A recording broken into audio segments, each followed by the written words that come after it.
semana, mientras Alcaraz caía eliminado en tercera ronda de Miami, había algo pasando en ese mismo torneo que todo el mundo estaba viendo. Un chico de 20 años que llegó al cuadro principal desde la previa, sin que prácticamente nadie le conociera fuera de España. Estaba eliminando a dos jugadores del top 20 del mundo y metiéndose en unos cuartos de final que no alcanzaba un jugador con su ranking desde 1994. Y en ese mismo torneo, otro español de 19 años, que hace 2 meses era el número 165 del mundo y no había jugado nunca un Masters 1000, estaba ganando sus 2 primeras victorias en esa categoría y metiéndose en el top 100 del mundo por primera vez en su vida. Y todo esto pasó en la misma semana, en el mismo torneo y con la misma bandera. Así que hoy no vamos a hablar solo de Alcaraz y sus últimas derrotas, que también. Vamos a hablar de algo más grande, de por qué España puede ser ahora mismo el mejor país del mundo en tenis, y de un detalle que conectan a estos 3 jugadores que probablemente nadie ha mencionado todavía. Para hablar del tenis español, hay que empezar por Carlos Alcaraz, no hay otra opción. Y no porque sea el número 1 del mundo, que también, sino porque lo que está haciendo con 22 años no tiene comparación con nadie que haya jugado a este deporte antes que él. 7 Grand Slams con 22 años, para que te hagas una idea de lo que eso significa. Roger Federer tenía 1 cuando cumplió 22, y Djokovic también tenía 1. Nadal tenía 6, que ya era algo que en su momento parecía imposible de superar, y Alcaraz ya tiene 7. Y encima acaba de hacer algo que ninguno de ellos había conseguido tan joven, ganar los 4 Grand Slams distintos, el llamado Career Grand Slam, con 22 años y 272 días. Más joven que Don Butch, que lo hizo en 1938 con 22 años y 363 días, cuando ni siquiera existía el tenis moderno. Lo logró el 1 de febrero de 2026, le quitaba uno de sus récords más importantes. Antes de llegar a Melbourne, ya había ganado Doha. Llegó a Indian Wells, con 16 victorias seguidas y 0 derrotas en el año. Nadie en el circuito le había puesto en serios apuros. Parecía que el único que podía pararle era él mismo. Y entonces pasó lo que pasó. En semis de Indian Wells apareció Medvedev, y una semana después, en Miami, llegó Korda, un jugador al que Alcaraz había ganado en 4 de sus 5 partidos anteriores, y Korda le ganó con un plan de partido clarísimo: atacar siempre, subir a la red más de lo que nadie esperaba y sacar con un riesgo que le salió casi a la perfección, haciendo 12 aces en el partido frente a los 2 de Alcaraz. Lo que más me llamó la atención del partido de Miami no fue el resultado, sino un momento del segundo set, cuando Alcaraz iba perdiendo y se giró hacia su banquillo y le gritó a su entrenador que no podía más y se quería ir a casa. Y mira, tiene parte de razón. La presión que tiene cada semana no es normal para un chico de su edad. Carlos Alcaraz tiene todo el talento del mundo para encontrar la respuesta a todo aquello que falla. La arcilla llega ya y allí defiende una montaña de puntos de Montecarlo, Barcelona, Madrid y Roland Garros, donde ganó el año pasado. Así que el tiempo para resolver esto es ahora, aunque ya no tiene que demostrar nada a nadie con todo lo que ha conseguido. Pero hay algo que une a Alcaraz con los 2 jugadores de los que voy a hablar ahora. Algo que va más allá de ser español y que explica por qué este país sigue produciendo campeones cuando el resto del mundo intenta entender cómo lo hace. Martín Landalus tiene 20 años, es de Madrid, y hace un mes la mayoría de la gente fuera de España no sabía quién era.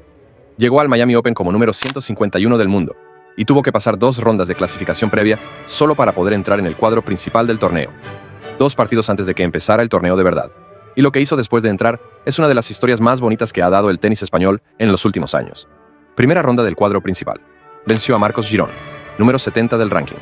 Segunda ronda, venció a Luciano Darderi, número 18 del mundo, y primera victoria de su carrera contra un jugador del top 20. Tercera ronda, venció a Karen Khachanov, número 15, segunda victoria contra un top 20 en la misma semana.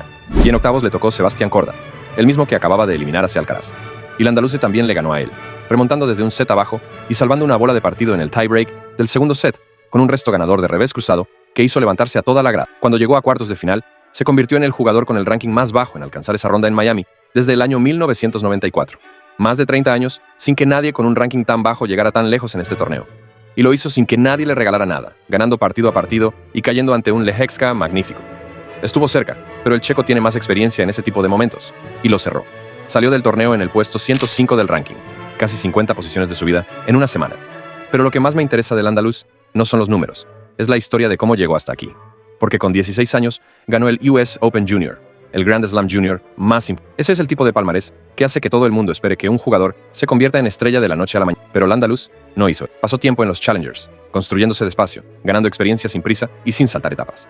Y ahora, con 20 años, esa base se está empezando a notar. Y hay un detalle del partido ante Korda que dice mucho de este chico.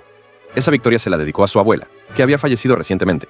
En el momento de mayor presión del torneo, con una bola de partido en contra, sacó ese golpe de revés ganador. Y después, al hablar con los medios, lo primero que hizo fue acordarse de ella. La semana que viene empieza la gira de tierra y Landalus va a tener que demostrar que lo de Miami no fue un espejismo. Pero con lo que ha mostrado en Florida, hay muy pocas razones para pensar que lo fue. Y luego está Rafa Jodar, 19 años, de Leganés, y la historia de ascenso más rápida que ha vivido un tenista español en lo que llevamos de temporada. A principios de 2026, era el número 165 del mundo. No había ganado nunca un partido en el cuadro principal de un Grand Slam, y tampoco había jugado nunca un Masters 1000. Era un jugador del que hablaban mucho los que siguen el tenis de cerca, pero que para el gran público era prácticamente un desconocido. En 2 meses, ha subido 75 posiciones en el ranking. Para que te hagas una idea de lo que eso significa, hay jugadores que llevan 5 años en el circuito, y no han subido eso en toda su carrera. Jodar lo ha hecho en 8 semanas. ¿Cómo? Pues encadenando resultados en torneos cada vez más importantes. En el Open de Australia pasó la previa, y ganó un partido en el cuadro principal, algo que ya de por sí era un paso enorme para alguien de su edad y su ranking. En Acapulco, ganó su primera victoria sobre un jugador del top 30, ante Cameron Norrie. Luego debutó con invitación en Indian Wells, su primer Masters 1000, donde perdió en primera ronda ante Tabilo, pero sumó una experiencia que no tiene precio. Y después llegó Miami, donde entró desde la previa, ganó 4 partidos y terminó el torneo dentro del top 100 del mundo por primera vez en su vida.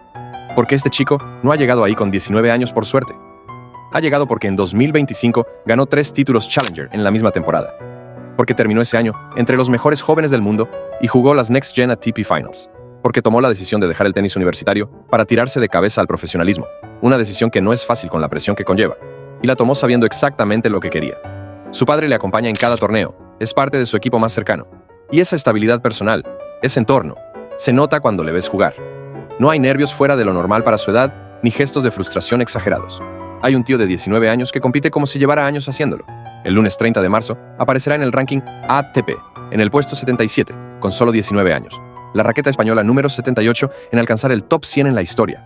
Y eso, en un país que ha tenido a Nadal, a Ferrero, a Ferrer, a Robredo y a Alcaraz, significa que la lista es buena de verdad. Y ahora, lo que te prometí al principio, lo que une a estos 3 jugadores más allá de la bandera.